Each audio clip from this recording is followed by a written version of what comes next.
عرض کرد امام علیه السلام فرمودن پس برم 2 رکعت نماز بخونم براش دعا کنن. پس ببینید آدم اگر دنبال نور ایمانه، این نور ایمان رو باید توی حرم پیدا کرد، تو مکتب اهل بیت، تو فضای مجازی پیدا نمیشه، توی حرفای آدمای بی سواد هم پیدا نمیشه. یه نکته بگم در مورد سوره کوثر رفقا. سوره کوثر کی نازل شد؟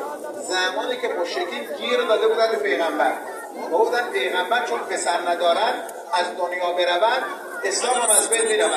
خدا به پیغمبر حضرت زهرا داد انا اعطیناک الکوثر. مصداق کوثر در قرآن فقط حضرت زهرا سلام الله علیها است.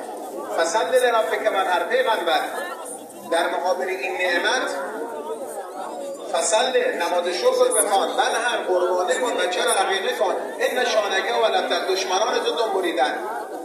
اما اگر ما میخوام مشکلات جامعه رو حل کنیم، سوره کوثر میفرماد اگر شما میخواید دشمن رو نابود کنید، فرهنگ دشمن رو بردارید، چه در ماهواره چه در فضای مجازی، شما اگه میخواید فرهنگ بی‌حجابی رو در جامعه جمع بکنید، تنها راهش انا اعطیناک الکوثر، فقط توسل به سیره حضرت زهرا سلام الله علیها. مگر اخلاق حضرت زهرا رو تو جامعه پیاده کنیم، کلا فساد دشمن از جامعه جمع خواهد شد. شب عید، خدا ان شاء الله حاجات همه ما رو برآورده به خیر بکنه. السلام علیکم و رحمت الله.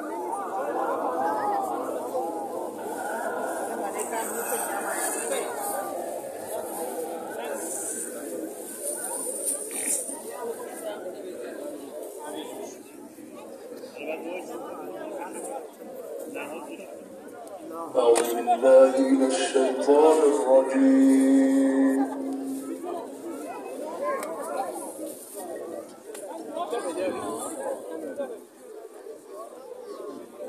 بسم الله الرحمن الرحيم.